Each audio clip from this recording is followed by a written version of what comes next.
Trending Tamil news நண்பர்களுக்கு வணக்கம்.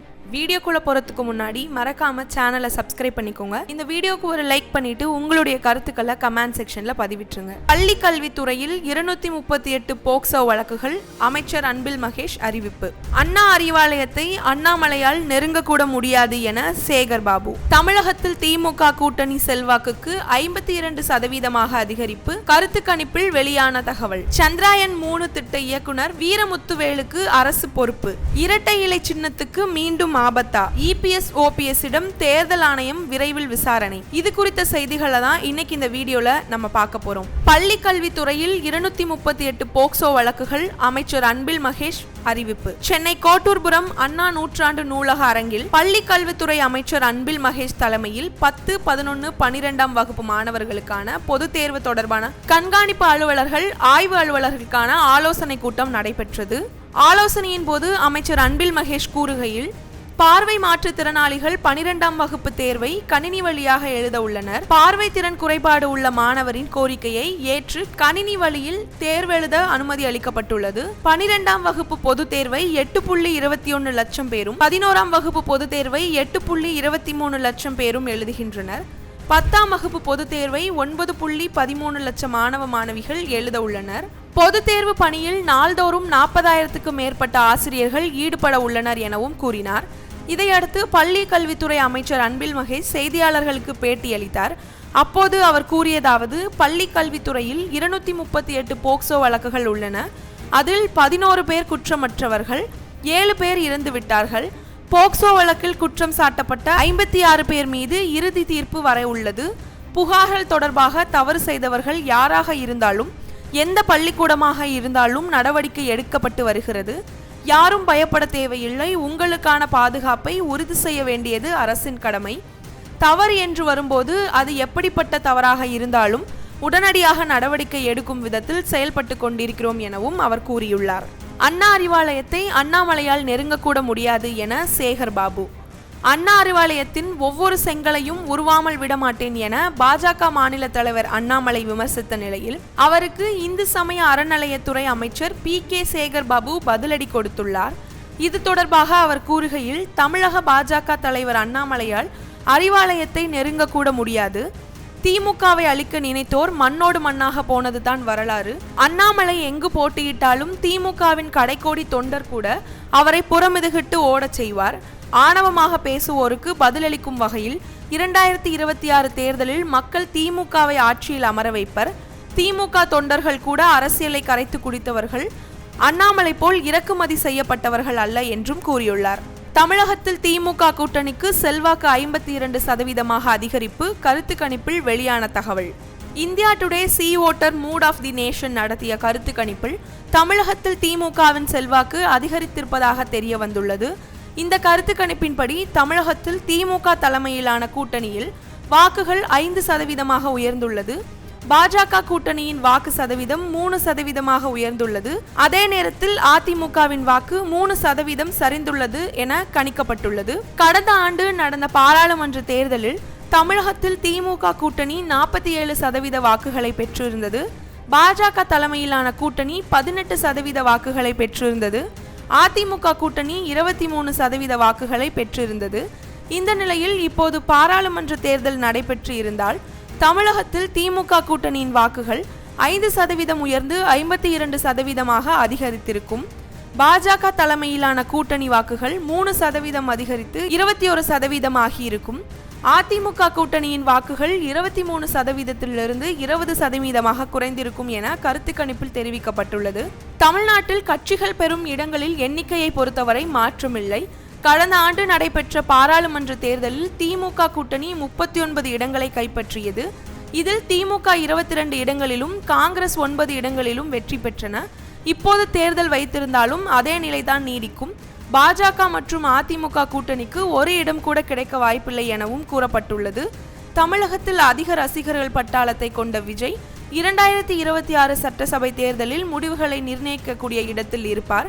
பாஜக, அதிமுக, விஜய் கட்சி ஆகியவை இணைந்து ஒரு பெரிய கூட்டணியை உருவாக்கினால் மட்டுமே திமுகவுக்கு சவாலாக மாற முடியும் என்று அரசியல் நிபுணர்கள் தெரிவித்துள்ளனர். சந்திராயன் 3 திட்ட இயக்குனர் வீரமுத்துவேலுக்கு அரசு பொறுப்பு. தமிழகத்தில் உள்ள அனைத்து கல்லூரிகள் பல்கலைக்கழகங்களில்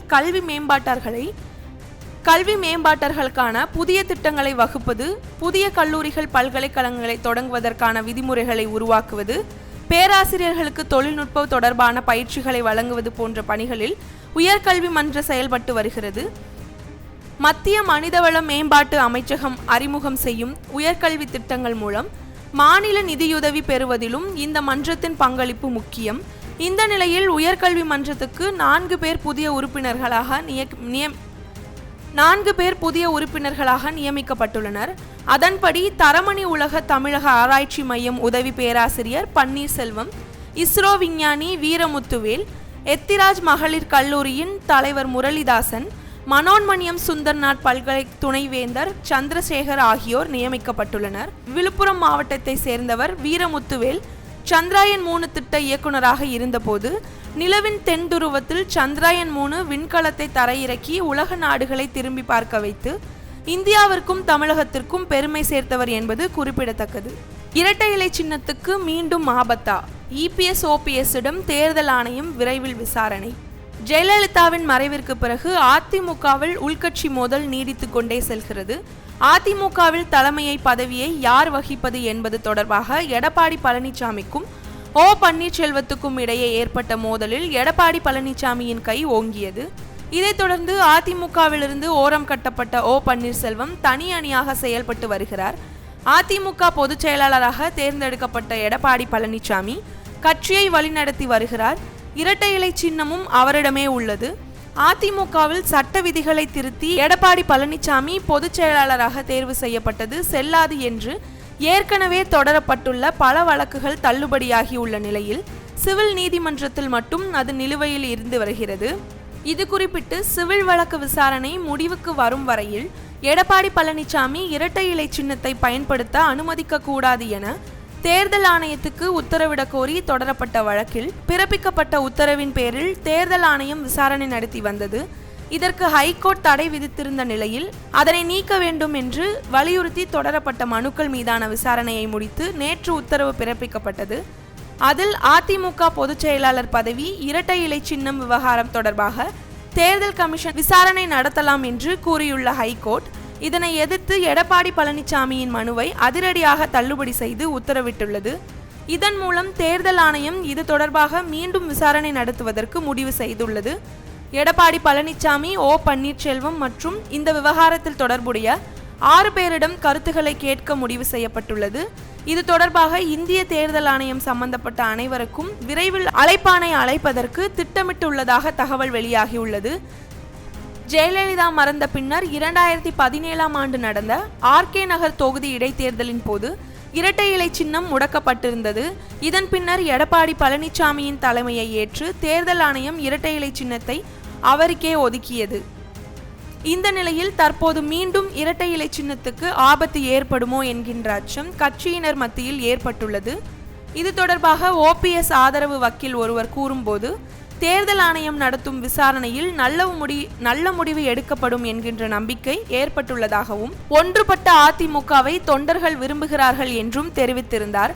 ஆனால் எடப்பாடி பழனிசாமி தரப்பிலான அதிமுக வக்கீல்களோ இதனை மறுத்துள்ளனர். ஒரு கட்சியின் உள்கட்சி விவகாரத்தில் தேர்தல் ஆணையம் எல்லை மீறும் அளவுக்கு மூக்கை நுழைத்து செயல்பட முடியாது.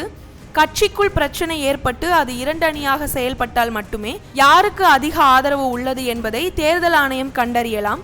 அதில் பெரும்பான்மை உள்ளவர்களிடம் சின்னத்தை ஒதுக்க வேண்டும் என்கின்ற அடிப்படையில் எடப்பாடி பழனிசாமி தலைமையேற்றுள்ள அதிமுகவுக்கு ஏற்கனவே இரட்டை இலை சின்னம் ஒதுக்கப்பட்டுள்ளது. அதிமுகவில் தற்போது இல்லாதவர்கள் எழுப்பியுள்ள கோரிக்கையை ஏற்கத்தக்கதல்ல. 2 அணிகள் தற்போது இல்லாத பட்சத்தில் தேர்தல் ஆணையத்தால் விசாரணை நடத்த முடியாது என்பதே எங்கள் வாதம் என்றும் தெரிவித்துள்ளார். இருப்பினும் இரட்டை இலை விவகாரம் மீண்டும் விஸ்வரூபம் எடுத்திருப்பது அரசியல் களத்தில் பரபரப்பை ஏற்படுத்தியுள்ளது. இதுபோன்று தினந்தோறும் செய்திகளை தெரிஞ்சுக்கிறதுக்கு மறக்காம ட்ரெண்டிங் தமிழ் நியூஸ் சேனலை சப்ஸ்கிரைப் பண்ணிக்கோங்க. நன்றி.